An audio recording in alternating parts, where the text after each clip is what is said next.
Hello everybody and welcome to the Caroline Cymru revision sessions. The session this evening will focus on history and will be presented by Andrew Morrell from Llanidloes High School.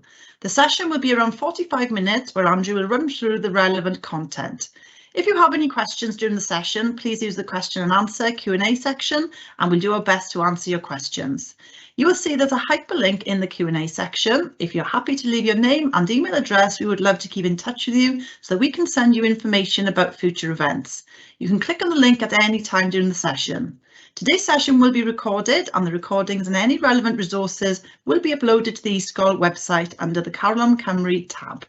Thank you, Andrew. Over to you. Thank you very much, Karen. Good evening, everyone, and welcome to what is our last session for History A2. So the last few weeks then, you've looked at Unit 4 with Karen, both looking at source skills and essay skills. Last week with me then, we focused on concepts and that kind of managing content in Unit 3.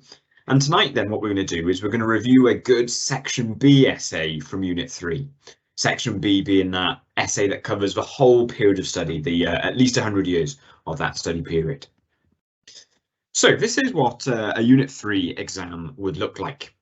So a Unit 3 exam is broken into two sections, Section A and Section B. Section A has got a choice of questions, both of which focus on a shorter time period than the whole of that 100 years and more, which your study would be. So you can see in these two Section A questions, the first one is only 1819 to 1929, so 39 years. The second one, 1945 to 1975, 30 years. Section B focuses on the whole of the time period. It covers the whole of the time period you've been studying. So this question, as you can see, it's 1890 to 1990.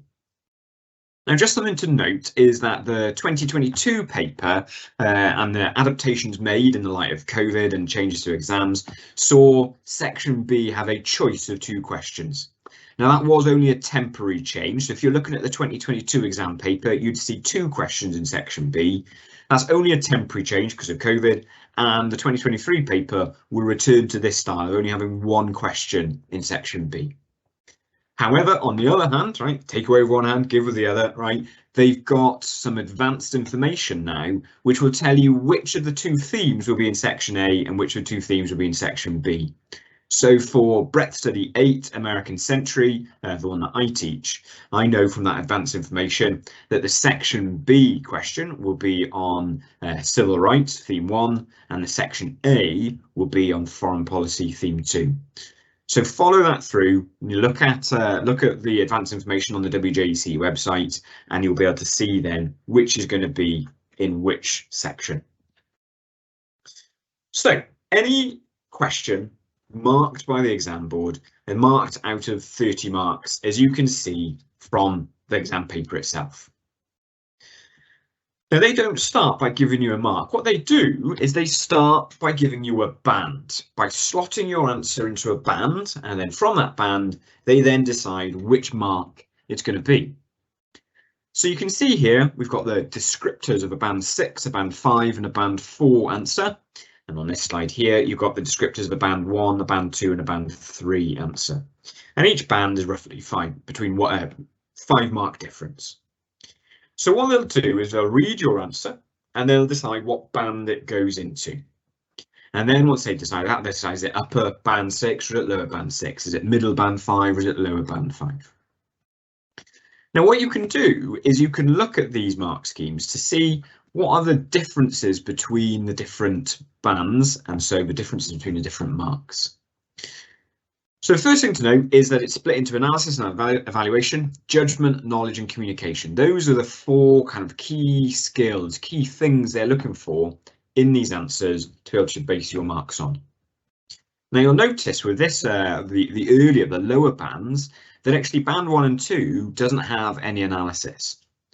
So what it means, for example, is that you don't have to analyse in order to get 10 marks, but you won't be able to get over 10 marks. You won't be able to get 11 marks and over if you haven't evaluated, if you haven't analysed. So when it comes to judgment, right, you can see that the kind of each descriptor ramps up a little bit. So band 1 talks about little attempt to provide a judgment, whilst band 2 talks about an attempt to provide a judgment. Band 3 talks about an attempt to reach a judgment, but it's not firmly supported or balanced. In terms of knowledge, it goes from provides limited knowledge to provides relevant knowledge to provide some relevant knowledge. Now, we don't want to focus on bands 1, 2 and 3, right? We want to focus on bands 5 and 6, really, and ultimately band 6. Band 6 is where you're going to get your 30 out of 30 marks. Band 6 is where you're going to secure your A star. So that's what we want to focus on. So we can see that in our band 6, it talks about, under analysis and evaluation, that the learner is able to effectively analyse and evaluate the key issue in relation to the question set. So what does that mean? What does that mean? You know, this is examiner talk, isn't it, right? You guys writing your year 13 essays aren't examiners. You may know the questions even better than the examiners because you've studied it for so long, but this is examiner talk. So what does it mean in our talk, right? Well, if you're analysing, it means you're looking at it from more than one angle. You're breaking it down to look at it from more than one angle. Another word for angle you could use is like perspective, right? Now that may be short term or long term, that might be for or against, you don't know, right? It could be cultural versus religious or economic versus political, but it's looking at it from more than one angle, more than one perspective. When we talk about evaluate, what it means is you make a clear and evidence-based objective statement. This means that it had an impact because. This means it didn't have an impact because.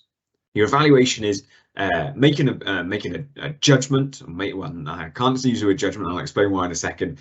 Making an objective statement on one factor. When it comes to judgment, a focused, sustained, and substantiated judgment is reached. Now, again, that's examiner talk. So, what does it mean to you and me? Well, it means that it's specific to the concept in the question and is pursued throughout the essay. Where it's talking about focus, it means it's focused on the concept in the essay. When it's sustained, it means you've outlined that judgment, that overall argument you're going to pursue, even from the introduction. And judgment is a more subjective opinion, something that is more comparative, and it's based on the question that you've been asked. So evaluation might be, I don't know, did it have a big economic impact? A judgment would be, did it have a bigger economic impact than something else? So the judgment requires that comparison between the factors, whilst evaluation is just about making a statement about whether or not that had an impact or whether or not that was successful. When it comes to knowledge, the mark scheme talks about the learner is able to demonstrate, organise and communicate accurate knowledge, which shows clear understanding of the period studied. So in our talk, what does it mean? Well, it means you've got accurate and specific facts to back up your debate. And what's really crucial here is that these facts don't leave the debate, they back up the debate. And when it talks about shows clear understanding of the period studied, it means that you cover the whole of a set time period in the question. You haven't missed 10 years out at the beginning or 20 years out at the end. You've covered the whole of that time period that's asked in that question. There's a reason why they're asking you that specific time period, so you need to make sure you cover that specific time period.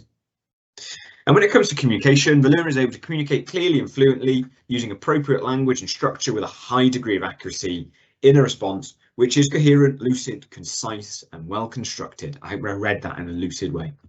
What does this mean? It means it reads well. Lucid is it reads well and freely. Now this includes things like wide vocabulary, accurate spelling and grammar, things that allow it to flow as you read it. So this is what the examiner's kind of talk translates to into you and me talk, right? These are the things that we need to see in an essay in order to get 30 out of 30 marks, right? This is where you're going to get those 30 out of 30 marks. If you tick all of these boxes, it's going to be at least 26 marks, isn't it? Because it's in a band 6. Now, just a bit of a heads up, right? For some more general exam tips, then on the Caroline Cymru website soon, there will be a hub playlist There'll be a number of hook playlists for different subjects, one of which will be titled WJC A-Level History Unit 3 American Century. So specific to Unit 3, specific to Option 8 American Century, which I teach at Unit 3. But nonetheless, those kind of more general tips of how to approach planning an essay, how to approach writing an essay, will apply to all of Unit 3. All of those options require the same thing. This mark scheme, band 6, is exactly the same. It is word for word, whether that's option 1, option 7, option 10, or option 8. And I suppose the same thing applies today. The essay we're going to look at comes from option 8, the American Century, but the skills, the things demonstrated in this essay are what will make a good essay in any of those options, whether it's option 1, option 2, etc., etc. So what we're going to do in this next session is we are going to review a good essay. Now, this is a section B essay. So this is an essay that covers the whole of the time period studied. In this case, the 100 years between 1890 and 1990. This was marked as 26 out of 30 marks. So that means, and I'll go back to it, that means it was in this band 6. It means it was in that top band of answers. Now, it wasn't 30 out of 30 marks, so it's obviously not absolutely perfect, but it's band 6. And to be honest, looking at the grade boundaries, which you can find on the WJC website, A star has always been well underneath 26 marks out of 30. So that means that this essay is an A star essay in an exam. And what's particularly good about it is it has a good focus on the question concept, the concept in the question, which we'll look at in a second. Now, as we go through this essay, I'm going to point out to you the things that make this essay really good, the things that make it that band 6, 26 out of 30 marks. Now, what I really encourage you to do is I really encourage you to post any questions. We're going along. If there's any questions about something you don't understand about what I've said, then please ask that question so Karen can feed it on to me and I can kind of answer it. Don't be shy about posting a question, right? So we're going to start with the conclusion, right? And you might think that's a really funny place to start. To start with the conclusion that comes at the end of the essay is a really funny place to start. However, a good sign that this essay is band 6 is that by reading its conclusion, you can pretty much tell what the question was. You can pretty much work out what the question title was. So the conclusion, and we'll come back to this at the end of the essay, we'll slot it into that chronology of it in a minute. But for now, we'll read the conclusion and see if we can work out what that question is. It's just a really good place to start. So the conclusion reads, to conclude, isolationism influenced US foreign policy between 1890 and 1990, but to a very limited extent. The most concentrated period of isolationism seems to be from the end of World War I to the beginning of the Second World War. It's inarguable that in this period of US foreign policy was mostly influenced by isolationist policy, largely due to the never again attitude which presented itself as a result of the First World War. Internationalist policy, however, seems to dominate US foreign policy largely due to the vested economic interests such as Cuba and a sense of ideological supremacy, which can be seen through policies like containment being enacted in Vietnam. All in all, isolationism had a limited influence on foreign policy, but due to internationalism that dominated between 1890 and 1990. So these are the key things, the key words they've used in this question. Influence US foreign policy, extent, mostly influenced by isolationist policy, limited influence on foreign policy, and they've clearly stated the time period as well. So if I'm reading this conclusion, and I don't even know what the question is, what I'm going to be thinking is something like, to what extent was US foreign policy mostly influenced by isolationism in the period 1890 to 1990? Now, in absolute honesty, I put this session together a couple of weeks ago. I can't actually remember what the question is, but I think when I flick to that next slide now, it's going to be very similar to that. To what extent was US foreign policy mostly influenced by isolationism in the period 1890 to 1990? So let's see. To what extent did isolation influence US foreign policy between 1890 and 1990? That was the question. So you can see how I have identified the question title from the conclusion. Now, all that means, right, because as an examiner, the examiner knows what the question is, doesn't it? So it doesn't matter to the examiner that they can do that. But what it does mean is it signposts that examiner to the fact that they have specifically answered that specific question. They're not answering another question, right? They're not answering a question about whether internationalism may have had some influence on US foreign policy. They're answering a specific question: did isolationism influence US foreign policy between 1890 and 1990? Now, this is an actual question from the exam last year, and this is an actual paper written in that exam as well. So we'll flip back now, right? We've seen the conclusion, we've identified what the question is. It shows a good conclusion. We'll come back to that conclusion in a bit, slotting it into the chronology of the essay itself. But we'll just take a step back. You've arrived in the exam, or your teacher has given you a question, a lecturer has given you a question. What do? Well, the first thing you've got to do is you've got to explode the question. You've got to identify key things in it in order to be able to make your answer specific. So the things you need to identify are the factor, the thing or things that you're going to need to talk about throughout the essay, the concept, the general idea that needs to be defined and then debated throughout the essay, and the time period. Now, when it's section B, the time period is obvious. You're going to know that long before, because it's going to cover the whole of the time period of your essay, of your study. Section A is a bit different. You need to make a little bit more of a specific idea of a specific reason to focus on that time frame, because it's going to be a little bit shorter. So in this question, right, what we've got is the factor being isolationism.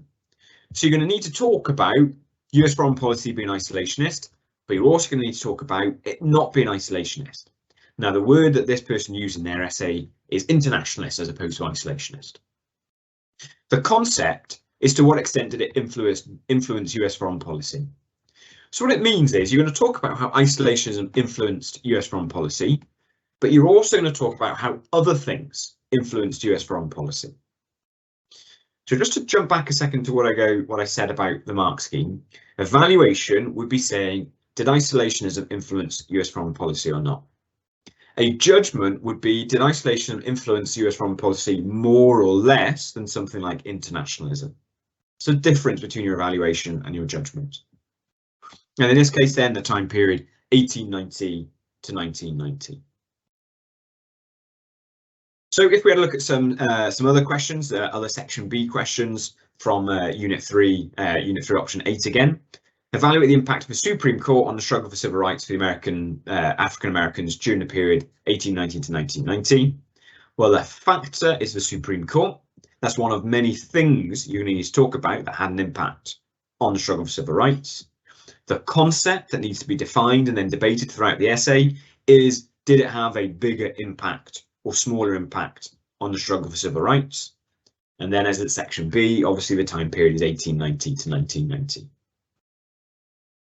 One last question, but for section A this time, right? Migration from south to north was the most important development affecting the lives of African Americans in the period 1890 to 1929. Discuss. So the factor in this is migration from north to south. It's one of many things you're going to need to talk about. The concept, to what extent was it the most important development affecting people's lives? So migration from south to north is one thing that affected people's lives, but other things were also affected people's lives in this time period as well. Maybe the Jim Crow laws, for example. And the time period here, because it's section A, is a narrower time period, in this case 1890 to 1929. Apologies, we've got one last question. This is the last one. How successfully did American presidents meet the challenge of a Cold War in the period 1945 to 1975? So in this, right, American presidents is your factor. It's one of many things you're going to need to talk about, or one of many presidents you're going to need to talk about. The concept, the general idea that needs to be defined and debated is how successfully did they meet those challenges? How successfully did FDR meet the challenge? How successfully, not FDR because he was before the Cold War, apologies. How effectively did Truman meet the challenges? How effectively did JFK meet the challenges? And the time period, because it's section A, note it a bit more carefully, 1945 to 1975. So the first thing, as I said, is to explode that question, identify those three key things, because they will help focus and make your answer specific. So the question we're going to look at then is this one, right? This section B question from the exam, the Unit 3 Option 8 exam last year. To what extent did isolation influence US foreign policy between 1890 and 1990? So the introduction is designed to set out what you define as your key concepts and to give a kind of overall idea of where your argument is going, so it can be sustained from the beginning. You can follow it through right from the very beginning. So, isolationism and internationalism are the main influences on US foreign policy in the period 1890 to 1990. Isolationism was of an inarguably large amount of influence, although I believe internationalism had a greater influence on US foreign policy, largely due to ideological and economic interests. So what I'm going to do throughout is I'm going to highlight the key bits, the important bits that really hammer home the message of this. So, internationalism had the greater influence on foreign policy. So you know right from the beginning that the argument that's going to be sustained in this essay is that internationalism influenced US foreign policy more than isolationism.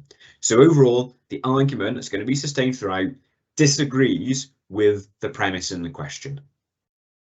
And what they've gone on to do then is actually they've gone on to define why or what kind of things shape that greater influence, and that's the economic and ideological interests.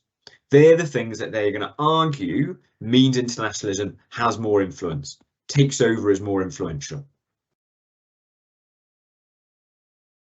Now, just note in particular this word greater, okay? What they're doing there is they're making an evaluative statement, aren't they?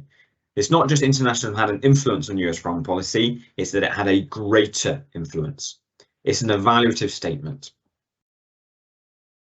So, the first paragraph then, right, the first kind of first main body of it reads like this. On the one hand, the Spanish-American War shows the USA taking on an internationalist approach in order to satisfy and protect economic interests. They had over $6 million invested in Cuba, which meant they went to war in order to protect their economic interests. This clearly shows how internationalism influenced US foreign policy, showing a limited extent to which isolationism could.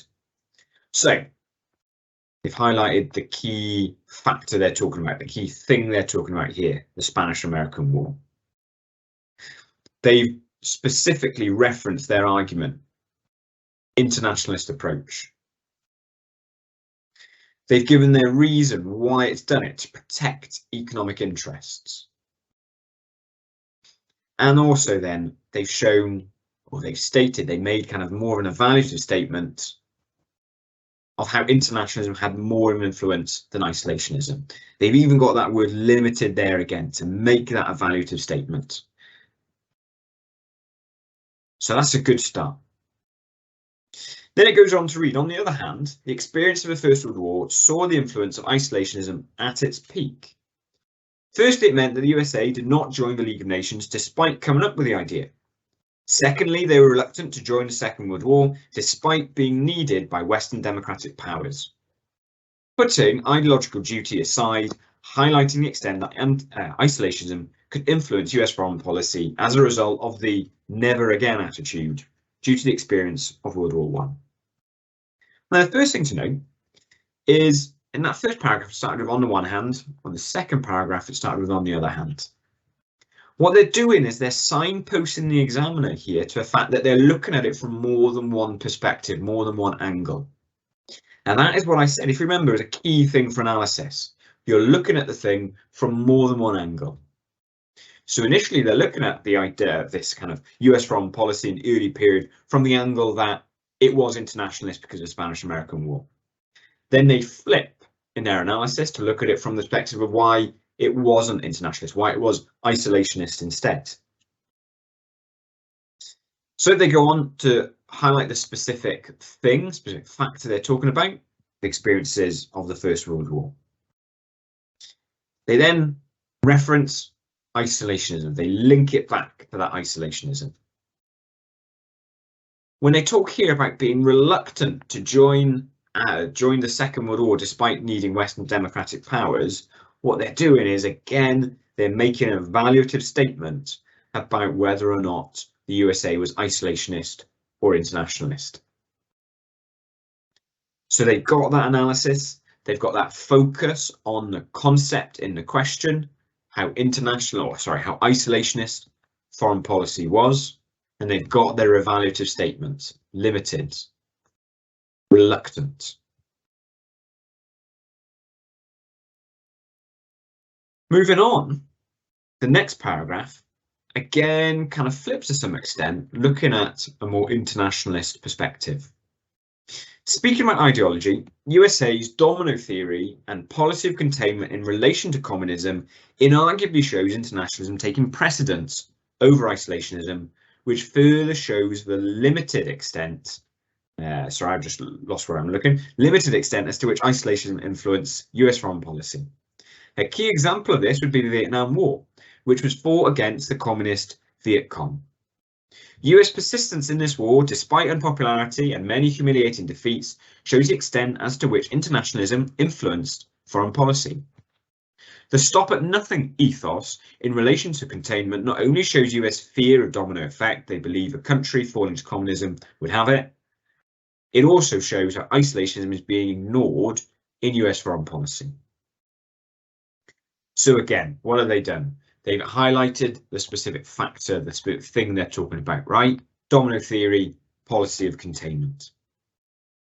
They've made an evaluative statement taking precedence over isolation, internationalism taking precedence over isolation. That's an evaluative word. They go on to talk about another specific factor, the Vietnam War. Again, making more judgment or more evaluation shows how isolation is being ignored in US foreign policy. Ignored is your evaluative statement. How can isolation be the main influence on US foreign policy if it's being ignored? So again, another really clear paragraph that focuses on that concept in the question, that focuses on the key ideas in that question. It's got the factor, isolation and internationalism. The concept is mainly influencing foreign policy. They're using that, they're referring to that again and again by using the words again and again. Foreign policy, US foreign policy.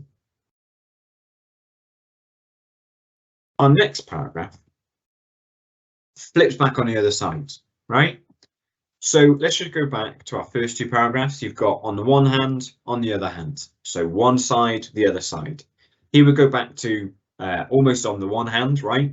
Going back to looking at internationalism before they then go again to look at isolationism. They flip it back again to look at it from a different angle, to look at it from a different perspective. So here they say, however, internationalism was not always ignored. For example, FDR's New Deal in response to the Great Depression 1925 clearly highlighted the influence isolationism had on US foreign policy. So again, they're talking about it not being ignored. They've highlighted the specific factor they're talking about, FDR's New Deal. Now you could argue this isn't a foreign policy decision, but nonetheless it has an impact on the foreign policy direction at the time. It has an impact, following the 1929 Wall Street crash, what happens in terms of US involvement abroad. And again, clearly highlighted the influence of isolationism. So here's your evaluative word, highlighted. And here again is your reference to the question, isn't it? Isolationism had on US foreign policy. They are really focusing on that specific question. Using the words of the question is allowing them to do that. FDR focused more on economic recovery at home and withdrew lots of American investments abroad. This clearly highlights the reactionary nature of US foreign policy and how it can be influenced by isolationism. So again, when you're talking about forced withdrawal, focused more on economic recovery, forcing withdrawal from international affairs, right? You've got your evaluative statements. They're focusing on economic policy rather than international policy, and that by its very definition is isolationism. Next paragraph then, Nixon's détente clearly highlights more influence on foreign policy by internationalism. Not only did détente reduce tensions with communist nations, it was the first time in which the leaders of the USA and the USSR, as well as China, had met each other to discuss issues and build relations. This limits the extent to which isolation could influence US foreign policy because of the internationalist nature of Nixon's presidency. So again, here is the factor they're going to be talking about, Nixon's détente. Now, what's also really good about this is that it's shifted it much further on in the time period. So far, we've had the Spanish-American War, we've had World War I, we've had the policy of containment and FDR's New Deal. They've all been policies before the 1960s. Nixon's détente takes it much, much later, because remember, as you can see at the bottom here, the question is 1890 to 1990, isn't it? So they've got to bring it all the way up to 1990. Now, this isn't quite 1990 yet, but this is moving out in the right direction. It's really elongating the time period that they're writing about. So again, here it talks about the influence on foreign policy by internationalism, making that evaluative statement. It is influencing US foreign policy. It's talking about the fact that it reduced tensions with communist Russia. Now, again, there's an evaluative statement. It's reducing tensions. And at the end, it talks about the internationalist nature of Nixon's presidency. They're highlighting the fact that Nixon's presidency in general was internationalist, and so it's not possible to argue that isolationism had the greatest influence on US foreign policy in this time period, because Nixon's presidency was internationalist in its outlook. It set out to be internationalist.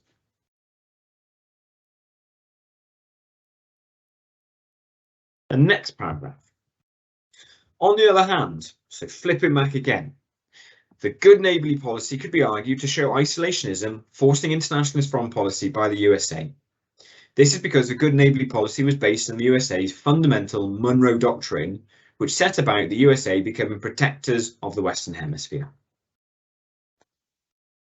Although this was initially on the basis of countering European imperialism, the good neighbourly policy came later as a result of growing Japanese influence on the West, which could be isolation influence on foreign policy due to the fact that they do not want a powerful influence closer to home. So here they talked about good neighbourly policy. They've highlighted the specific factor they're going to talk about, the good neighbourly policy. They suggested the impact of that policy, the USA becoming protectors of the Western Hemisphere, the impact of that policy.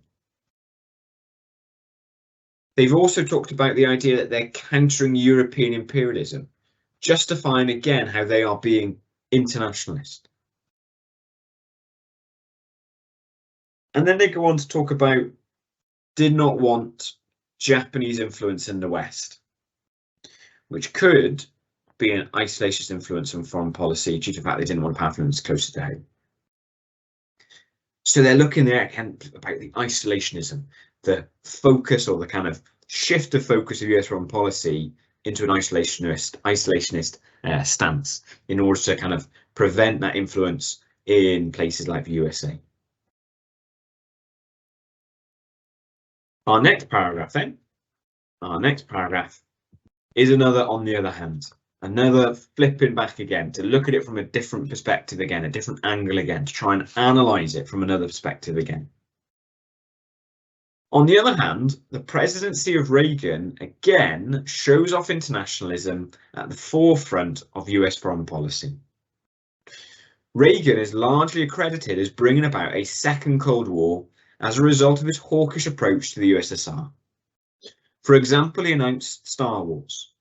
This project would cost trillions of dollars and aimed at sending satellites in the sky which could destroy airborne nuclear weapons.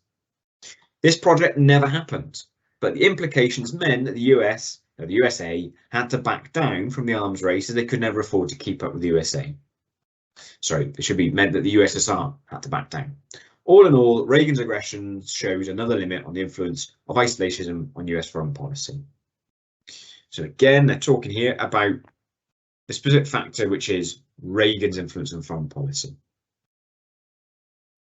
Again, they talk about, I'm using the word again, shows off internationalism at the forefront of US foreign policy.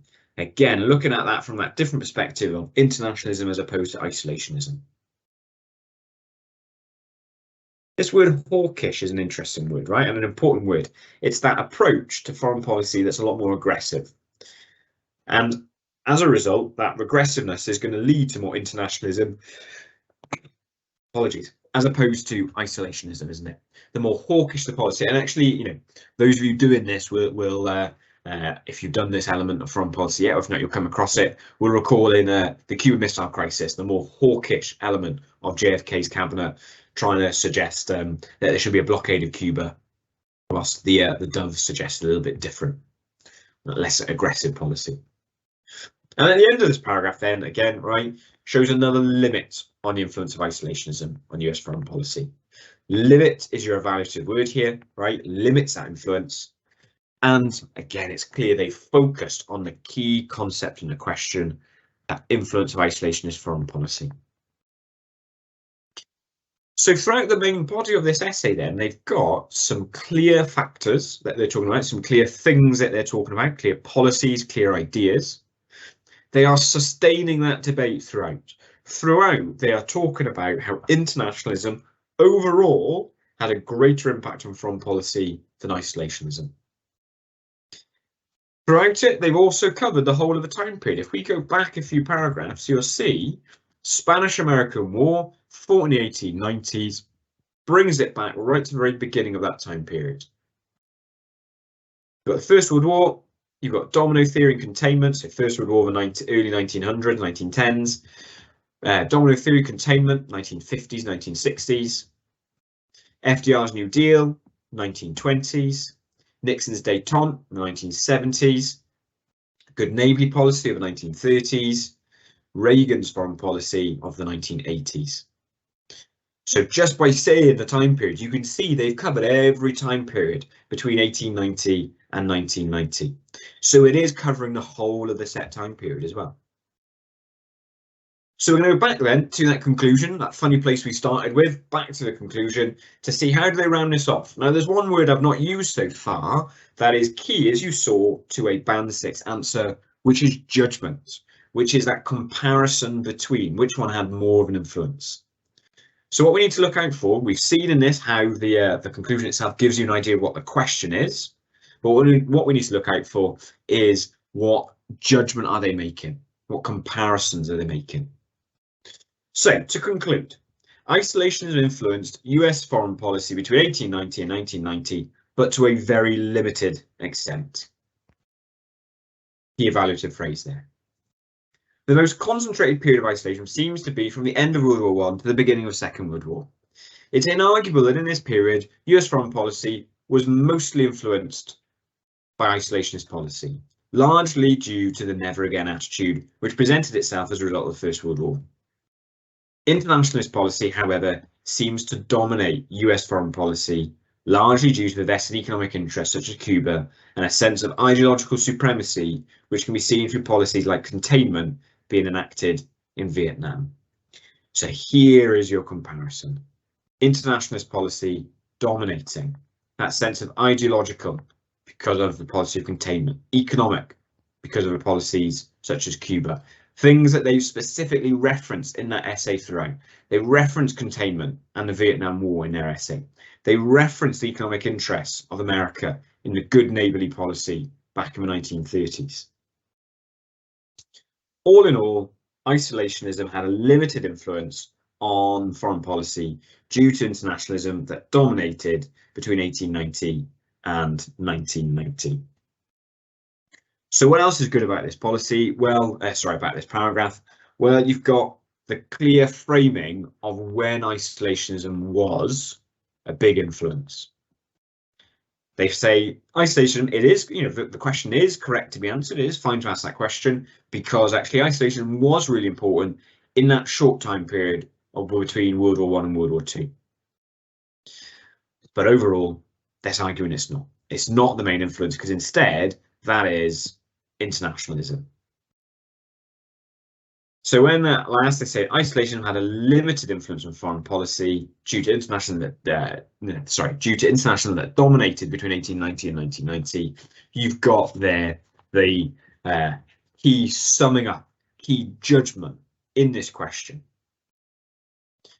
So if we have a look at our mark scheme, right, and remind ourselves about what makes a band 6, a 26 to 30 mark answer, well, look at each factor from more than one angle. Well, they did it. They looked at factors from an isolationist angle, they looked at factors from an internationalist angle. What made it isolationist? What made its impact be isolationist? What made its impact more internationalist? Clear and evidenced objective statements to evaluate. They did that. Limited, greater, words like that. Judgment. Specific to the concept and the question and pursued throughout the essay. Well, they started that in their answer in a nutshell. They pursued it throughout the essay without a shadow of a doubt. You could see that internationalism dominating throughout that essay. And in that conclusion, they made that judgment. They made that more subjective, that more comparative judgment, which allowed you to say, actually, they have made a judgment on the specific concept in the question. And what helps them with that is using the words of the question, right? Influence of foreign policy. In terms of knowledge, right? Accurate specific facts to back up the debate. They've done that. They've said, on the other hand, then they've given their piece of evidence, and then they've carried on with the debate. They've not started with Vietnam War did this, did this, did this. That means it was internationalist because of this. They flipped it on its head. They've got the debate that's backed up by the facts, by the knowledge. Covering the whole of the set time period, we saw that. Everything from the Spanish-American War in 1890 to Reagan's second Cold War and Star Wars in the 1980s. They've got that coverage of the whole time period. And in terms of communication, I would say it reads very, very well. There is a good degree of variation in vocabulary, in the spelling and grammar, which is really good. And that does mean it's lucid. It does mean it flows as you read it.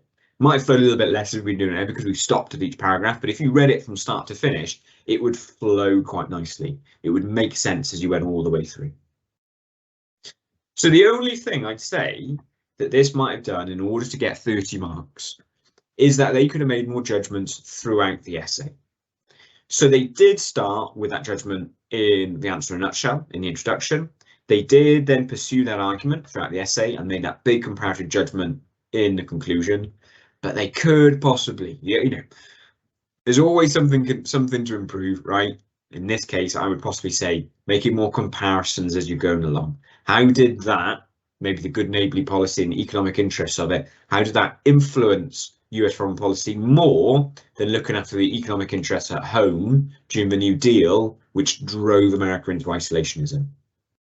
Making that kind of comparison throughout might well have just lifted it to those 30 marks. But frankly, who cares? Because 26 marks, as I said earlier, is an A star. You can't get higher than an A star, so it doesn't matter if it's 26 or 30 marks. It's an A star. You're not going to get a higher grade than that. So, there's always something to improve, but sometimes what's the point in improving? Well, in this case, actually it didn't, right? This was an A star essay all day long.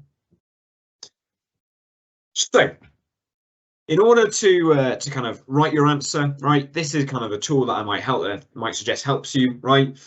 One thing I should say is when you're writing your introduction, what I always suggest to my students is to imagine your introduction as an answer to that question, which has got a big 3 after it rather than a 30 after it. If you were being lazy, or if you had a 3-mark question rather than a 30-mark question, that's what I'd have your introduction as. Now, the introduction we saw was bang on a 3-mark answer. I'd have given 3 out of 3 for that introduction all day long. So if you see it as a 3 out of 3 mark question for the introduction, that means you've got your overall argument, and then you can pursue that then for the rest of the 30-mark essay, which is everything else, the main body conclusion as well. So when you're kind of planning, what you could do is you can brainstorm evidence that supports the proposition in a question. In this case, isolation was the main influence. And the evidence to enter into debate. In this case, isolationism wasn't, or internationalism was more of an influence. And then alternate your paragraphs, right? Alternate your paragraphs back and forth, back and forth. That way it looks like you're analysing, you're looking at it from more than one perspective, more than one point of view. So that's it. That's the session done. That's us reviewing a good essay. So before I finish off, Karen, is there any questions waiting in the question lobby for me? Hi, Andrew. Nothing at the moment. No. Okay. Well, no worries. Thank you very much for tuning in and listening. As I say, we might have, I think time might have gone, but thank you very much for listening. Much appreciated, Karen. Thank you. So that's the end of the History A-level sessions for this term. We'll be back in 2023, 2024, so look out for the details on the e-sgol website.